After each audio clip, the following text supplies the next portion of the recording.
So pick up the phone, you know he's only calling 'cause he's something love to.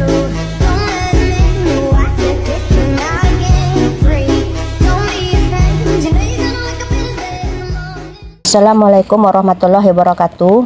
Selamat pagi Bapak dosen, Dr. Estuhuno, SPD, MPD, dan rekan-rekan semuanya. Perkenalkan, saya Sylvia Intimala, mahasiswa Pasca Sarjana Universitas Askia Padang. NIM 241211600161.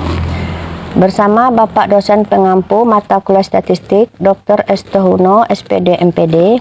Hari ini saya akan memaparkan tugas akhir ujian akhir semester mata kuliah statistik dengan judul Pengaruh Kepemimpinan dan Motivasi Terhadap Kinerja Guru di SD Negeri 36/3 Belui, Kecamatan Depati 7, Kabupaten Kerinci, Provinsi Jambi.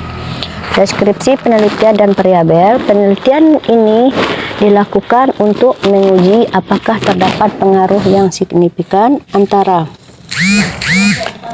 dua variabel bebas terhadap satu variabel terkait, yaitu X1 kepemimpinan, X2 motivasi, Y kinerja guru. Jumlah responden 42 guru.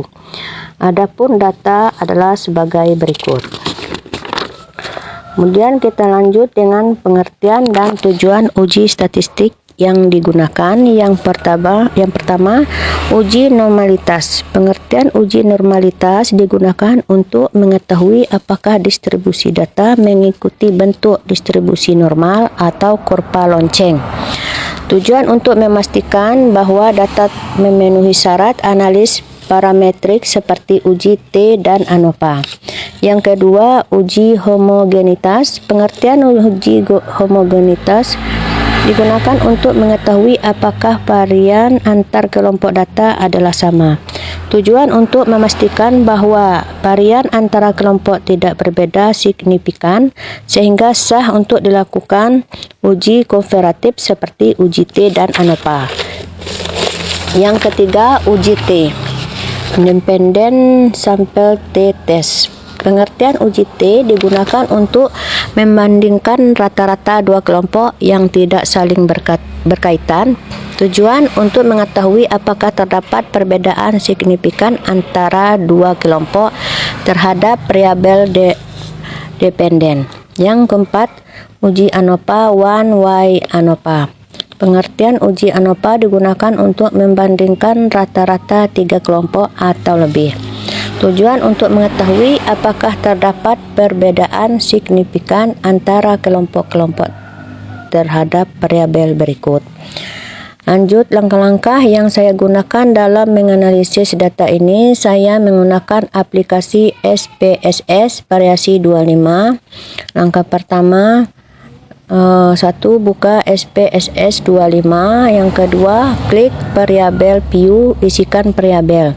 X1 kepemimpinan numerik, yang X2 motivasi numerik, Y kinerja guru numerik. Yang ketiga, klik data view lalu input semua data responden. Langkah kedua, uji normalitas Shapiro-Wilk. Langkahnya analis deskriptif statistik explore. Masukkan X1, X2, dan Y ke dependent list. Klik plot centang normality plot with test. Oke. Kemudian kita lanjut ke interpretasi. Semua nilai sig lebih besar dari 0,05, maka dapat disimpulkan bahwa data distribusi normal. Langkah ketiga, uji homogenitas. Berikut langkah-langkah yang dilakukan untuk homogenitas data. Yang pertama, pilih analis.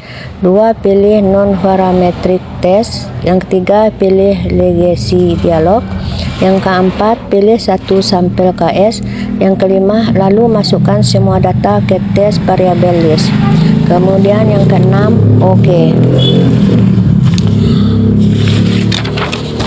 Kemudian interpretasi nilai sig kepemimpinan sama dengan 0,468 lebih besar dari 0,468.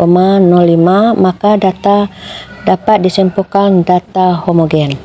Nilai SIG motivasi sama dengan 0,100 lebih besar dari 0,05, maka data dapat disimpulkan data homogen. Setelah data berdistribusi dengan baik dan homogen, maka langkah selanjutnya yaitu uji T dan uji ANOVA. Langkah keempat, uji T independen sampel T test. Langkah dalam melakukan uji T pada SPSS: yang pertama, pilih analis; yang kedua, regresi linear berganda; yang ketiga, masukkan data Y ke dependent list X1 dan X2 ke dependent list, kemudian OK. Maka kita akan langsung mendapatkan hasil uji T dan ANOVA-nya juga. Lanjut, interpretasi hasil uji T. Penelitian ini menguji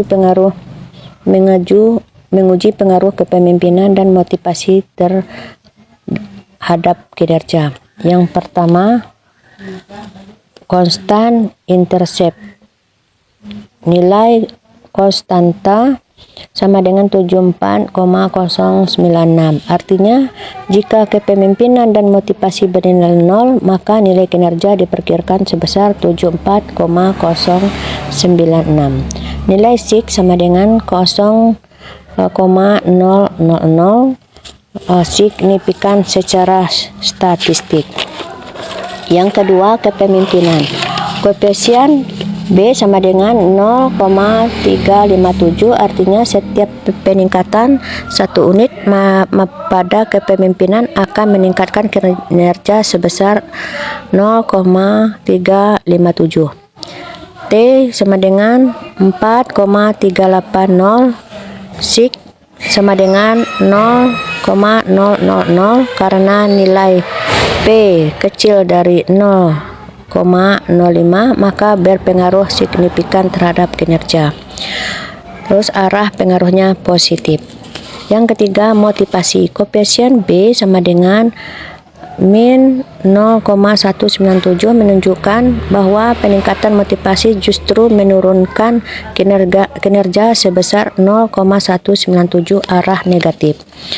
T sama dengan min 1,672, SIG sama dengan 0,103, karena nilai P lebih besar dari 0,05, maka tidak signifikan secara statistik. Artinya, motivasi tidak berpengaruh signifikan terhadap kinerja dalam model ini. Kesimpulan, kepemimpinan memiliki pengaruh positif dan signifikan terhadap kinerja. Motivasi memiliki pengaruh negatif dan tidak signifikan terhadap kinerja. Hanya kepemimpinan yang layak dijadikan variabel predikator dalam model regresi ini. Langkah kelima, uji ANOVA 1Y ANOVA. Penjelasannya, nilai P sama dengan 13,233 menunjukkan seberapa baik model menjelaskan variabilitas dalam data. Yang kedua, nilai signifikansi sama dengan 0,000, P lebih kecil dari 0,05, berarti model regresi signifikan secara statistik. Artinya, variabel motivasi dan kepemimpinan secara simultan bersama-sama berpengaruh signifikan terhadap kinerja. Berdasarkan hasil uji ANOVA, model regresi yang terdiri dari variabel motivasi dan kepemimpinan secara simultan memiliki pengaruh yang signifikan terhadap kinerja. Dengan nilai signifikasi 0,000, maka model ini layak digunakan untuk menjelaskan variabel kinerja. Demikianlah hasil prestasi saya terkait analisis statistik terhadap pengaruh kepemimpinan dan motivasi terhadap kinerja guru. Saya menyusun data ini berdasarkan hasil analisis menggunakan SPSS 25 dengan harapan dapat memberi kontribusi pengetahuan dan wawasan bagi kita semua. Terima kasih atas perhatian dan kesempatan yang telah diberikan. Assalamualaikum warahmatullahi wabarakatuh.